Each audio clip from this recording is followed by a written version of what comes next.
Olá pessoal, bom dia. Vamos falar sobre os crimes contra a ordem tributária, a Lei 8.137/90, que são espécies de crimes econômicos que estão ao lado de contra a ordem econômica, crimes contra a relação de consumo, crimes contra a administração pública fazendária.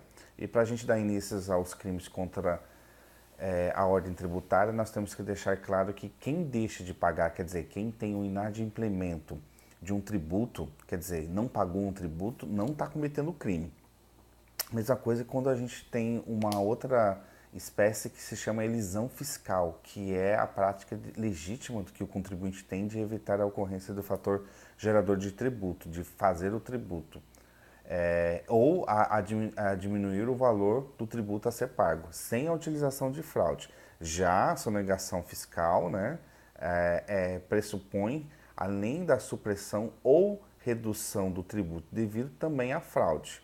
Então, quer dizer, inadimplemento é a mera falta de pagamento do tributo, elisão fiscal é a prática lícita que se tem para evitar o fator gerador dos tributos ou diminuir os valores devidos. Eu adoraria saber como que faz isso daí para diminuir os meus impostos.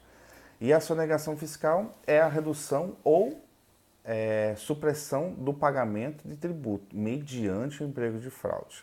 A gente tem que levar em consideração que o bem jurídico protegido é a ordem tributária, entendida como o interesse do Estado na arrecadação dos tributos.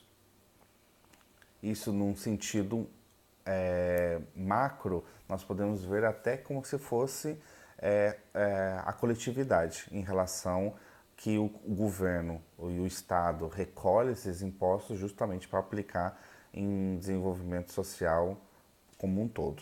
Né? O sujeito ativo, basta ver, o sujeito ativo a gente tem que levar em consideração que muitas vezes é a pessoa jurídica, nem sempre, mas a maioria são pessoas jurídicas, que é o contribuinte, né, propriamente dito.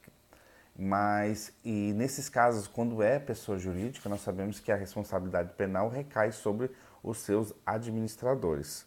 Levando em consideração que existe uma diferença entre ser sócio e sócio-administrador, né, em relação a responder penalmente em relação à sonegação fiscal. O sujeito passivo é a pessoa jurídica titular do direito de cobrar o respectivo tributo, podendo ser a União, o Estado, o município.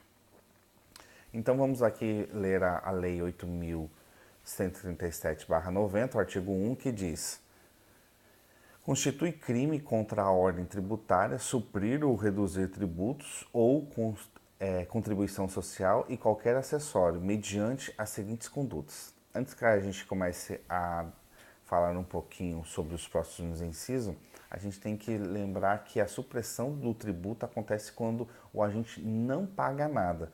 Vamos supor que a pessoa explore uma atividade econômica, como, por exemplo, vender din gourmet em casa. Embora a atividade tome vulto e continua sem alvará, sem inscrição nos órgãos fazendários, nem a emissão de notas fiscais ou declaração de rendimentos de pessoa física, está suprindo assim, escondendo, né, de certa forma, a sua atividade econômica e assim deixando de recolher os tributos devidos. Já a redução de tributo acontece quando o agente recolhe parcialmente o valor dos tributos. O inciso 1 diz omitir informações ou prestar declarações falsas a autoridades fazendárias. O objeto do crime é a declaração omitida ou feita à autoridade fazendária, seja ela feita em papel ou com meios atuais, que são os meios eletrônicos. A gente deve lembrar que hoje, uma certa forma, acredito que 98% seja a maioria de objetos eletrônicos, sejam por meios eletrônicos, essa parte de fisco. E dificilmente hoje é alguma coisa em termos de documentos de papéis que tem que ser apresentado para o fisco e tudo mais, né? E omitir informações é declarar constituindo a forma do crime omissivo. Inciso 2. Fraudar a fiscalização tributária inserindo elementos inexatos ou omitindo operação de qualquer natureza em documentos ou livros exigidos pela lei fiscal. Fraudar a fiscalização inserindo elementos inexatos é uma forma comissiva já, né? Porque o agente elabora o documento ou o livro, mas com dados inexatos. Por exemplo, a operação de compra e venda de prestação de serviço, né? O inciso 3, falsificar ou alterar notas fiscais, faturas, duplicata, nota de venda ou qualquer outro documento relativo à operação tributável. Falsificar é produzir um novo documento, quer dizer, um documento totalmente novo, completamente. Alterar é modificar em partes um documento já pré-existente. Até o ano passado, a Cefaz aqui do estado do Ceará permitia a emissão de nota fiscal ou cupom fiscal em modo papel, quer dizer, a pessoa preenchia isso daqui e fornecia ao cliente, né, ao consumidor. Hoje, isso daí, essa prática já em cerca de 90% dos estabelecimentos já é obrigatório o módulo fiscal eletrônico e o qual que quando você efetua uma venda, automaticamente isso daí já se conecta com a internet e essas informações já vai em tempo real para você faz e já sabe quanto que você está devendo do imposto. Então, hoje a forma de burlar esse sistema é muito difícil em relação à sonegação. Antigamente existia para tudo que é tipo de compra a nota fiscal que era preenchida avulsa, né? E normalmente ficava uma via para o cliente, outra via para a dedução de impostos, ICMS, IPIs e outros tipos de tributos. E normalmente a pessoa preenchia a primeira que ficava com o cliente da forma correta, do valor da compra, com todos os dados corretos, né? Normalmente era o valor correto. E a segunda via, o qual seria para dedução fiscal, já colocaria informações não verídicas, então era conhecido como nota fiscal calçada.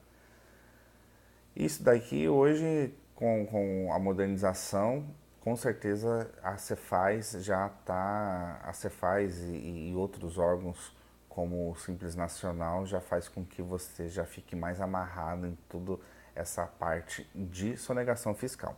A elaboração, inciso 4, né? Elaborar, distribuir, fornecer, emitir ou utilizar documento que saiba ou deva saber falso ou inexato. Objeto material do inciso 4 é o documento mais amplo, à primeira vista que é aquele à primeira vista aquele do inciso 3, embora também se exija que o documento tenha relação com a operação tributável, o que acaba por aproximar as duas modalidades. Documento falso é aquele que contém falsidade material e o inexato é o documento ideologicamente falso. Como, por exemplo, pode ser referida à prática de passivo fatídico, consistente na utilização de notas frias com valores adulterados ou empresas inexistentes que já não exercem mais atividades. O inciso 4, negar ou deixar de fornecer, quando obrigatório, notas fiscais ou documentos equivalentes relativo à venda de mercadoria ou prestação de serviço, efetivamente realizados ou fornecê-las em desacordo com a legislação. A primeira figura incriminada é a negativa do fornecimento diante do pedido do cliente ou comprador, configurando a conduta comissiva.